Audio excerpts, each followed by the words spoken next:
Are there some common traits? I mean, you talk to a lot of instructors and studio owners. What are some common, I don't want to say mistakes that instructors make, or what are some levels of awareness that you feel some of them need? Levels of awareness. That's interesting. Trying to be diplomatic here, okay. Levels of awareness. That is diplomatic. So, I think if I wanted to get really big picture, is that what I struggled with early on, and because I talk to music school owners every single week. We get on the phone. I talk with them.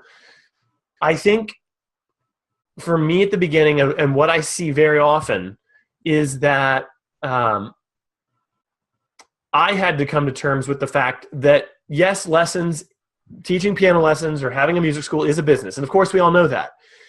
But it's shocking to me when I look back how I expected to have good results when I wasn't really following the rules of business.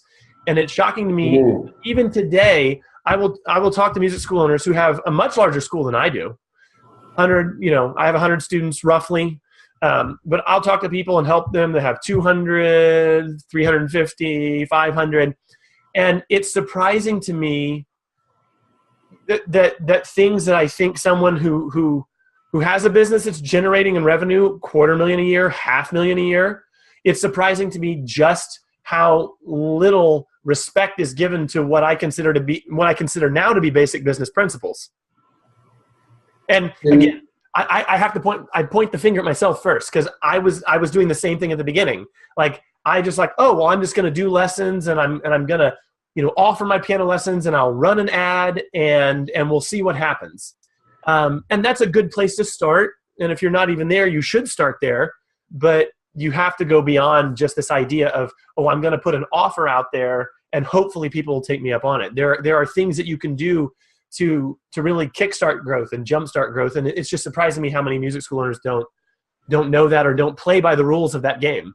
What are those basic? Yeah. Can you list maybe some of those basic business principles that you feel people need to be sensitive to? So there is a common business principle.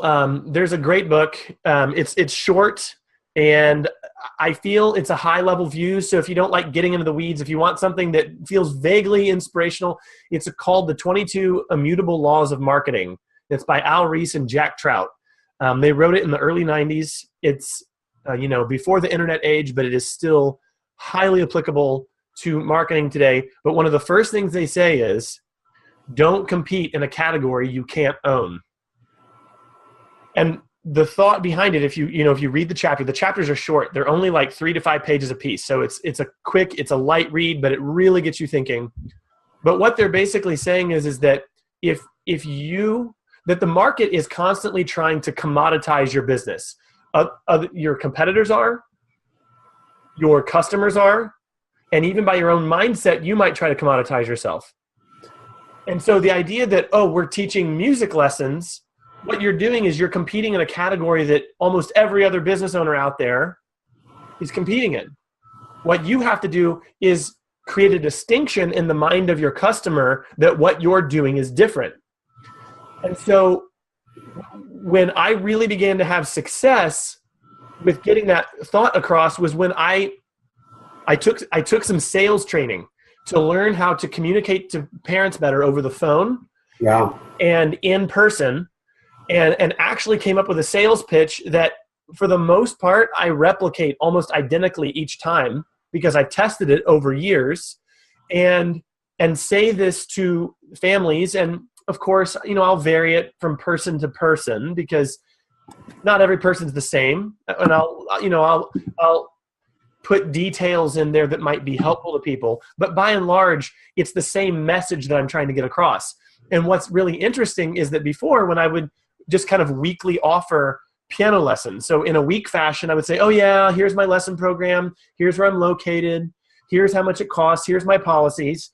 Parents really didn't have anything to get excited about. I was just giving them this flat, dull information. But when I actually made coming in for the trial lesson an experience for the kids, and I had this highly polished It didn't feel like a used car salesman, but it was a highly polished, very well thought out way of speaking to the parent. By the time they were done, those parents were basically begging me to start. They were saying things to me like, how much does it cost? And I would tell them, and they would say things like, oh, wow, I thought it was going to be a lot more than that. Because what I had done was really communicate the value of what I'm doing. Now, am I some amazing teacher? Of course not. I just learned how to communicate what I'm doing really, really well. And I used, again, established business and sales principles to communicate in a really effective way with parents. And I get the hunch that what you're saying is, or my hunch is that you're not saying, oh, well, at my studio, your kid's going to learn the major and minor scale. My hunch is you're probably not talking a lot about music. What's unique about your pitch? Yeah. Okay.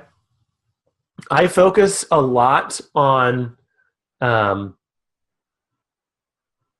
the outcomes that kids are going to get.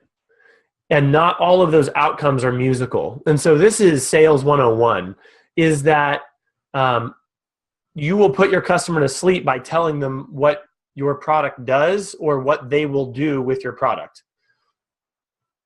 For me, it's about describing in vivid detail, in tangible, measurable terms, exactly what their child will be able to do and what will happen if they don't work with me. So one thing that I say is, so for instance, one concern that parents have coming in is they're really afraid that somehow music lessons will sour their kids on music. That they know their child likes music, but that music lessons are going to become homework. So I spend a lot of time in those initial interactions with parents talking about how much fun the lessons will be and how I make it easy for the kids and how I prepare kids to go home and succeed at the piano at home. Now, isn't that what we all do? Well, of course, that's what we all say we do, and we might do it with varying degrees of skill and success. But most of us don't take the time just to communicate that one simple distinction. But by actually saying it and then saying it in vivid terms, saying it in a way that the parent can actually picture their child smiling at the piano, or their child feeling confident when they get in the car at the end of the lesson, instead of saying, hey, here's my lessons, here's the tuition, it's night and day. And it's so funny because there have been some families that have come to me where they're maybe doing a little price shopping or they're doing teacher shopping where they even tell me we're looking at a couple different teachers. And I will tell you, and this is no exaggeration, I know you'll have to take my word on it, but a lot of times, most of the time, I mean 99% of the time, those folks end up coming to me, and I know that the difference is the way that I'm talking about lessons. Because I know. What's that? I got a question for you. Sure. I'm a prospective parent, okay? Okay. Why should my child take lessons from you than the studio down the street? Sure. Here's the reason why. Because the traditional way that music is taught, the way that 99% of teachers teach, is that teacher teaches the facts and then sends the student home to get the music on their own. I don't do that way. I don't do that here at this studio. What I actually do in this studio is students actually learn all of their music with me here in the lesson. And then when they go home, they're not practicing in the way that I practiced when I was a kid, where it felt like torture, or maybe the way you practiced, mom or dad, when you were a kid and you came to the piano and it was this emotional negative.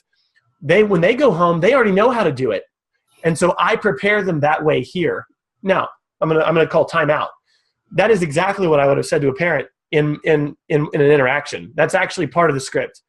And what I'm getting at is that, again, there might be other teachers who do the same thing that I do, but the way that I just communicated it there feels a lot different than the way that most people communicate that thought.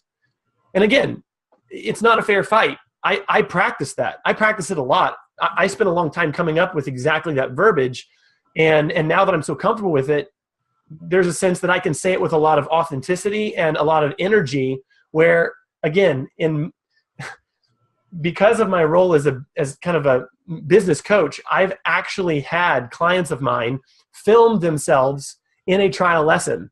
and I watch them, and they kind of meander. Their thoughts are scattered. They're saying a bunch of different things. It's not connected. There doesn't seem to be a story behind it. It's just, there's no contest.